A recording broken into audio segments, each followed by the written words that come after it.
Hello everyone, नमस्कार।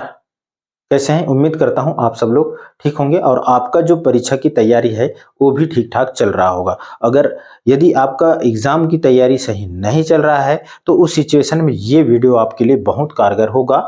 आप 100% पास हो सकते हैं और आप 75 में 75 नंबर भी ला सकते हैं। ये सारा जो क्वेश्चन है, अभी जो मैं प्रैक्टिस सेट में जो भी करवा रहा हूं, ये सारे ब्लूप्रिंट आधारित प्रश्न हैं और ये प्रश्न कई बार पूछते आ रहे हैं और रिपीटर हैं। ठीक है, तो ऐसे सवालों को आपके अगर आपको मालूम नहीं है कि ये सवाल इंपॉर्टेंट है तो ये वीडियो आपके लिए बहुत फायदेमंद होगा। तो वीडियो को चालू करने से पहले यदि आप चैनल में नए हैं तो चैनल को जरूर सब्सक्राइब कर बेल आइकन को प्रेस कर देना और मित्रों के पास शेयर भी कर देना। तो आज का वीडियो चालू करते हैं और आज का जो भी प्रश्न है उसको हम थोड़ा सा देख लेते हैं। ठीक है, तो हमारा प्रश्न क्या है? आज का पहला प्रश्न है। इसके पूर्व में हम लोग एक नंबर वाले जितने भी प्रश्न है वो सारे पहले जो वीडियो डाला है उसमें है। उसके बाद अब देखते हैं 2 नंबर वाले जितने भी सवाल है और 3 नंबर के जो सवाल हैं इस वीडियो में हम देखने वाले हैं। तो ये है आपका सवाल।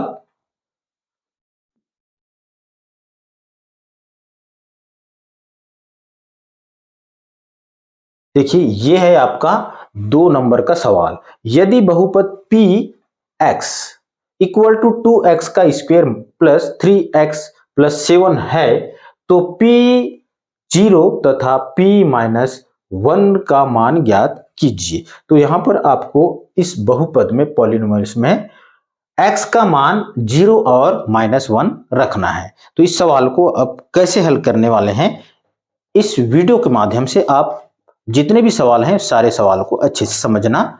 और आप अगर इसको डेली मेरे जो वीडियो है इसको देख रहे हैं या जितने भी मैं प्रैक्टिस सेट में वीडियो डाला हूं, यदि आप पूरे वीडियो को देखेंगे तो आपको कहीं पर भी जाने की जरूरत नहीं है, आप अच्छे नंबर से पास होंगे, ये गारंटी है। ठीक है, तो देखते हैं सवाल कैसे हल होने वाला है। ठीक है, ये है आपका पहला सवाल। यहां पर क्या दिया हुआ है जी? दिया है बहुपद। दिया है, क्या दिया है? बहुपद। क्या दिया हुआ है? p into x equal to 2x का घात 3 सॉरी 2 धन 3x धन 7। ठीक है, अब देखिए यहां पर हमको क्या करना है जी? यहां पर हमको ये जो बहुपद है इसमें इसको चाहे तो हम समीकरण नंबर 1 दे देते हैं नाम। ठीक है, यहां पर हमको क्या क्या रखना है? हमको रखना है यहां पर x बराबर 0 तथा x बराबर -1 रखने पर। किसमें? समीकरण 1 में। किसमें? समीकरण 1 में। चलो रख देते हैं। ठीक है, रख दें। आपका समीकरण 1 क्या है? p इंटू एक्स, या हम सीधा x न रखकर क्या कर देते हैं, सीधा सीधा 0 रख देते हैं। तो क्या होगा देखो, ये जो समीकरण है इसमें रखना है 2x का मान हमको रखना है। किसका मान रखना है जी? यहां पर x का मान रखना है 0 और 1। ठीक है, -1। ओके, तो रख देते हैं। ये हो जाएगा 2 इंटू एक्स का मान कितना है जी? 0 रख दिए, प्लस 3 इंटू 0 प्लस 7। अब इसको मैं आगे हल कर रहा हूं इधर ही। ठीक है, अब देखिए यहां पर क्या होने वाला है। क्या होने वाला है देखिए, ये 0 का वर्ग है, मतलब ये 0 ही होगा और 0 का 2 के साथ गुणा करेंगे तो भी 0 होगा। ठीक है, और उसके बाद 3 का 0 के साथ किसी भी संख्या को अगर 0 से गुणा करते हैं तो उसका मान 0 आता है। तो ये 0 हो गया। उसी प्रकार ये हो जाएगा आपका 7 बच जाएगा, यानी कि इसका जो आंसर है यहां पर कितना आया? 7 आ गया। ठीक है, अब रखते हैं हम, क्या रखेंगे? ये थोड़ा दिख नहीं रहा है, ये जो राइटिंग है। ठीक है, इसको समझने की जरूरत है। क्या है यहां पर? ये है आपका 007, ये हो गया आपका 7। ठीक है, अब रखते हैं हम -1, p -1। तो क्या होगा देखो, -1 का स्क्वायर प्लस 3 इंटू -1 प्लस 7, तो ये हो जाएगा आपका। देखो माइनस को यदि हम 2 बार गुणा करते हैं तो प्लस हो जाएगा, यानी कि एक का एक ही रहेगा, बट ये हो जाएगा प्लस। 2 एकम 2 हो जाएगा यहाँ पर, ठीक है। यहाँ पर देखिए ये आपका ऋण आ जाएगा, क्या आ जाएगा यहाँ पर, ऋण। देखो 3 एकम 3, ऋण गुणित धन बराबर ऋण होगा, ऋण 3 एकम 3 धन 7 बराबर क्या होगा, जो देखो ये हो जाएगा आपका, ये ऋणात्मक है, ये धनात्मक है, ये धनात्मक है, 9 में 3 गया 6 बच जाएगा, कितना बच जाएगा 6। इसका आंसर आ गया, क्या क्या आ गया, 7 और 6, ये दोनों क्या है, आंसर है, ठीक है। ये दोनों आंसर हो गया 7 और 6। इस तरह से सवालों को क्या करना है आपको, हल करना। सॉरी यहां पर माइनस हो जाएगा जी, देखो ये ऋण है, 2 एकम 2, 3 एकम 3 हो गया, ठीक है।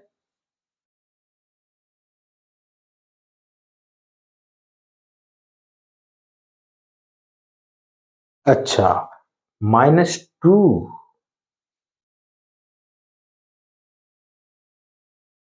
सॉरी ये आपका 3 है, क्या है, ये जो घात है कितना है जी, 3 है। ये जो घात है 3 है, इसको सुधारने की जरूरत है, तो ये हो जाएगा 3, ये तो मान इतना ही आएगा, बट यहां पर देखिए ये ऋण है, 3 बार यदि गुणा हो जाएगा तो माइनस हो जाएगा, ठीक है। इसलिए यहां आंसर गलत आ रहा था, ठीक है। चिन्ह के आधार पर या घात के आधार पर सही आ रहा था, बट प्रश्न यहां पर गलत था, ठीक है। ये घात 3 है, तो ये हो जाएगा आपका 3 2 5, यानी कि ये आ जाएगा आपका 2 आ जाएगा, इसका आंसर कितना आएगा, 2 आ जाएगा, ठीक है।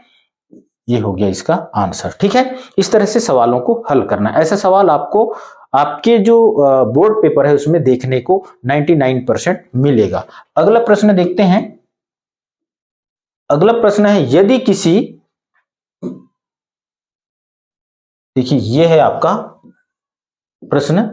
अब देखिए, यदि किसी समांतर श्रेणी का प्रथम पद 4 और सार्वंतर 4 हो तो nवां पद ज्ञात कीजिए। क्या ज्ञात करना है आपको, nवां पद का मान ज्ञात करना है। यहां पर से किसका मान ज्ञात करना है, nवां पद का मान ज्ञात करना है। तो क्या क्या दिया हुआ है इसको हल करते हैं, ठीक है। दिया क्या है यहां पर, दिया है क्या दिया है, समांतर श्रेणी का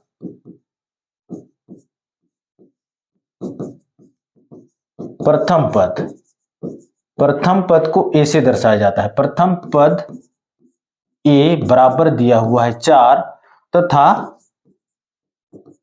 सार्वंतर डी का मान भी दिया हुआ है 4, ठीक है। आपको क्या ज्ञात करना है, nवां पद का मान ज्ञात करना है, nवां पद ये हमको ज्ञात करना है, ठीक है। अब देखते हैं क्या होगा इसका मान। यहां पर ये जो 4 है ये ऋण है, ठीक है, तो ये ऋण 4 हो जाएगा, ठीक है। ये थोड़ा सा मिसप्रिंट है, ओके। अब हम इसका मान ज्ञात करते हैं। सूत्र क्या होता है जी, nवां पद का मान ज्ञात करने का सूत्र होता है, क्या होता है, सूत्र होता है ए, nवां पद के लिए nवां पद बराबर हो जाएगा a plus n-1 into D, इसका ये फार्मूला है, ठीक है। इस फार्मूला में मान रख देते हैं, ओके। मान रखें nवां पद का मान, या इसको ए एन भी लिख सकते थे, ठीक है। तो ये हो जाएगा, ए का मान कितना है 4 और n का मान तो हमको ज्ञात करना है n-1, डी का मान है ऋण 4, ठीक है। अब देखिए यहां पर 4 धन क्या हो जाएगा, इसको अगर हम गुणा कर देते हैं तो क्या हो जाएगा, देखो ऋण 4 है और ये धन 4 है, तो ऋण क्या हो जाएगा 4n और ये हो जाएगा ऋण ऋण धन 4 एकम 4।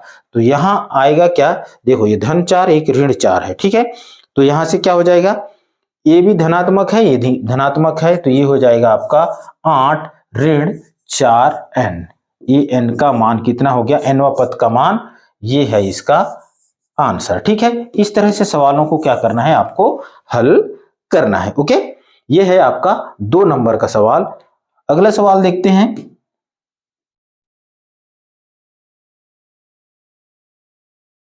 यह है आपका तीसरा सवाल, यानी कि चौथा सवाल हो गया। ठीक है, अब देखिए यहां पर चौथा प्रश्न है दो बिंदुओं, चौथा प्रश्न है दो बिंदुओं P 1 2 तथा Q 5 10 से जाने वाली रेखा की प्रवणता ज्ञात कीजिए।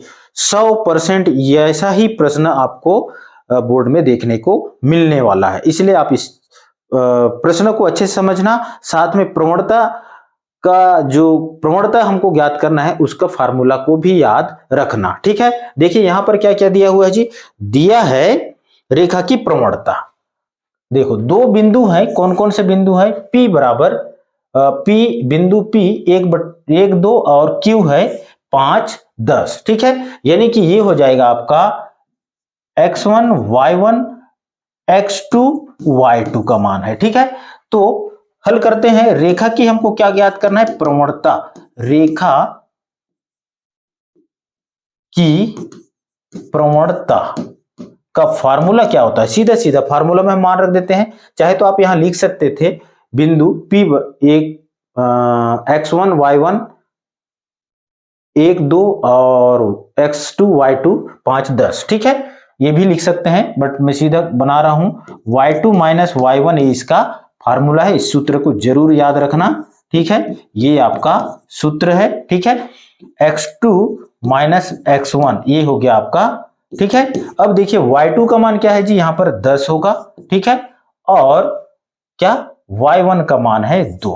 ठीक है, और x2 का मान क्या है, यहां पर 5 है और x1 का मान है 1। ठीक है, अब इसको आगे हल कीजिए। ठीक है, ये हो गया कितना, 8 बच गया, यहां बच गया 4, 4 दूने 8। ठीक है, यानी कि क्या प्रवणता का मान यानी कि m का मान कितना आ गया, 2 आ गया। ठीक है, ये आपका क्या हो गया, आंसर हो गया। ठीक है,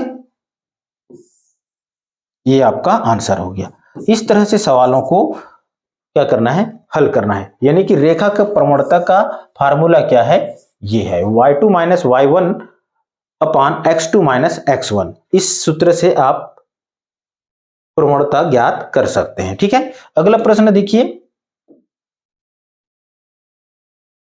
यह है आपका प्रश्न। यहां पर प्रश्न दिख नहीं रहा है, यहां पर प्रश्न नहीं छप पाया, प्रिंट मिस्टेक है, तो अब इसका हम प्रश्न लिख लेते हैं। ठीक है, प्रश्न क्या है देखो, प्रश्न है यहां पर साइन थीटा अपान कॉसेक या cos 90 degree minus theta plus है कॉस थीटा अपान साइन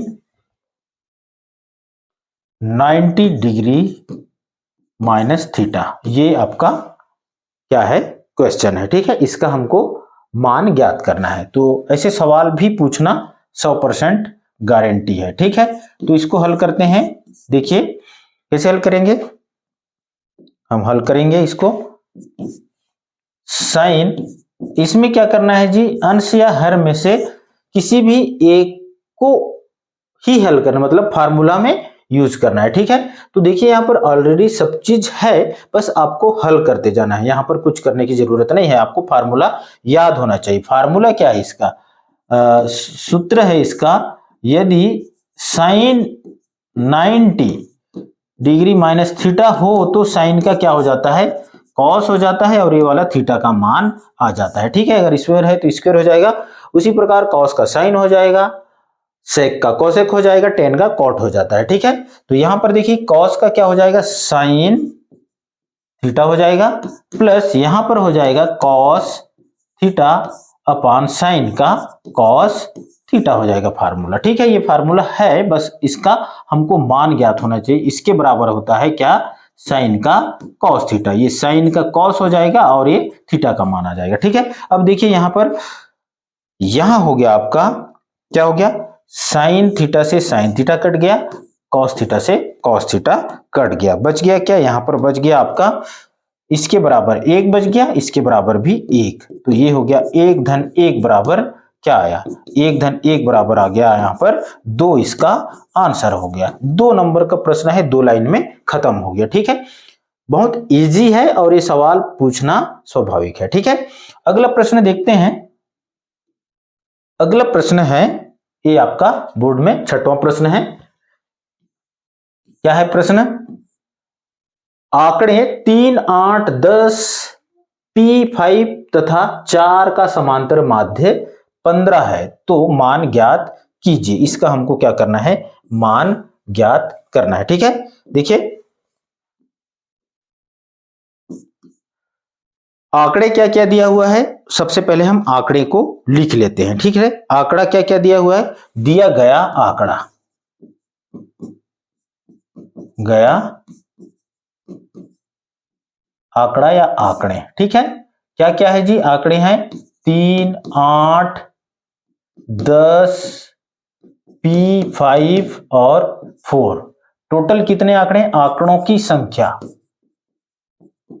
आंकड़ों की संख्या को n से दर्शाया जाता है। टोटल कितना, 1, 2, 3, 4, 5, 6 हो गया। ठीक है, और समांतर माध्य का फार्मूला होता है, सूत्र होता है समांतर माध्य ज्ञात करने का। क्या होता है, आंकड़ों का योग बटे आंकड़ों की संख्या, आंकड़ों का योग बटे आंकड़ों की संख्या। ठीक है, अब इस फार्मूला हम मान रख देते हैं, तो ये हो जाएगा आपका, क्या होगा, देखो समांतर माध्य का मान दिया हुआ है यहां पर 15 और ये टोटल आंकड़े। ठीक है, समांतर माध्य बराबर हो जाएगा आपका 15, कितना हो जाएगा 15 लिख दिए हम लोग। ठीक है, अब देखो आंकड़ों का योग, आंकड़े क्या क्या है, 3, 8, 10, P धन 5 धन 4, टोटल आंकड़े कितने हैं, 6 रख दिए। 15 टोटल, सबको अगर हम जोड़ देते हैं तो कितना आएगा जी, सबको जोड़ देते हैं तो हम आएगा 5, 3, 8, सॉरी 3, 8, 11, 11, 21, ये हो गया आपका 30 धन P बटे 6, तो ये हो जाएगा आपका 15, 6 को पक्षांतर कर देते हैं तो 15 गुणित 6 हो गया, बराबर इधर बच गया 30 धन P, तो इसका मान आ जाएगा 15 छक्के 90, इधर है 30 को इधर लाते हैं तो ये हो जाएगा आपका P बराबर हो जाएगा, P बराबर कितना बच गया जी, 60 इसका क्या होगा आंसर। ठीक है, ये हो गया समांतर माध्य का मान। ये है आपका 6वां नंबर प्रश्न, ये 3 नंबर का प्रश्न है। ठीक है, इसके पूर्व में हम लोग जो देखे थे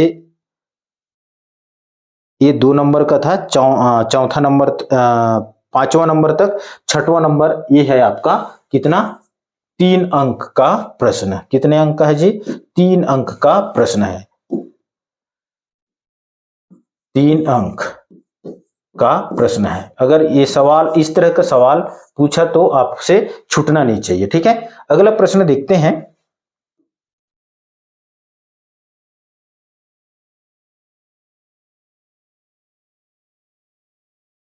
ये है आपका 7वां प्रश्न। कौन सा प्रश्न, 7वां प्रश्न क्या है, 7वां प्रश्न है, यदि हो तो सिद्ध कीजिए कि, यहां पर क्या था, मिसप्रिंट है, यदि A अनुपात B अनुपात C अनुपात D हो तो सिद्ध कीजिए कि, क्या है, सिद्ध कीजिए कि A धन C बटे B धन D बराबर A बटे B, ये इसका प्रश्न है। ठीक है, इस प्रश्न को आपको हल करना है। ठीक है, यहां पर यदि ये नहीं है, ठीक है, तो इसको हम कैसे हल करेंगे, इस तरह का प्रश्न अभी 6माही में भी पूछा था। ठीक है, तो देखिए यहां पर क्या दिया हुआ है, A अनुपात B अनुपात C अनुपात D, तो A अनुपात B समानुपात क्या, C अनुपात D, या इसको यदि हम हल करते हैं तो क्या होगा, क्या होगा, ये हो जाएगा a बटे b बराबर c बटे d। के बराबर हम क्या मानते हैं, के माना, ठीक है, ये हम मान लेते हैं, ठीक है। तो ये हो जाएगा आपका, क्या हो जाएगा, ये होगा a बटे b बराबर हो जाएगा, या सॉरी,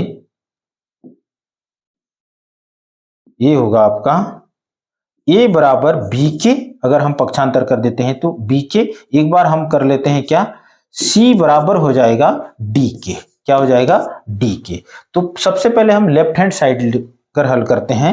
तो लेफ्ट हैंड साइड में क्या है, लेफ्ट हैंड साइड में है a प्लस सी बटे b प्लस डी। तो ये हो जाएगा आपका, देखो a का मान कितना है जी, b के, प्लस और c का मान क्या है जी, d के, ये रख दिए, नीचे है b प्लस डी। अब इसको आगे हल करते हैं तो क्या होगा, देखो अब होगा, देखिए यहां से बी डी के दोनों जगह में है, तो ये हो जाएगा b प्लस डी के, कॉमन निकल गया, बच गया नीचे बी डी, तो बी डी से बी डी कैंसिल हो गया, बच गया के। इसको समीकरण नंबर 1 मान लेते हैं। अब राइट हैंड साइड लेकर चलते हैं, क्या, right hand side, right hand side में है a बटे क्या है, b है। तो a का मान क्या है, a का मान जो दिया हुआ है उसके आधार पे ये है, ये मान है, ठीक है। इस मान से हम मान रख देते हैं राइट हैंड साइड में। a का मान क्या है, b के रख दिए, नीचे है b। अब देखो b से b कैंसिल हो गया, बचा क्या यहां पर, के। समीकरण नंबर 2, समीकरण 1 व 2 से क्या होगा, लेफ्ट हैंड साइड के बराबर राइट हैंड साइड होगा। कैसे होगा, देखो हुआ क्या, a plus C upon B plus D equal to क्या होगा आपका, a बटे b, बराबर हुआ ना। जब दोनों का मान क्या आया, समीकरण 1 में भी k आया है, 2 में भी k आया है, मतलब दोनों क्या है, दोनों का मान अंतिम में k आया है, इसलिए ये दोनों क्या है, यही सिद्ध करना था। कहने का मतलब दोनों बराबर हैं, यही सिद्ध करना था। इस तरह से सवालों को आपको हल करने आना चाहिए, ठीक है। अगला ये 3 नंबर का प्रश्न है, आपका 3 नंबर आ गया मान के चलो, ठीक है। अब देखते हैं अगला जो प्रश्न है, ये थोड़ा लंबा होगा, इसलिए इस वीडियो में ये जो प्रश्न है 8वां नंबर का प्रश्न, अगले वीडियो में 8वां प्रश्न को मैं हल करके आपको बताऊंगा। बहुत इंपॉर्टेंट है और ये सवाल अभी भी चर्चा में था, ठीक है। तो आज का ये वीडियो आपको कैसे लगा जरूर कमेंट करेंगे, और अच्छा लगा तो शेयर भी कर देना, ठीक है। धन्यवाद, जय हिंद।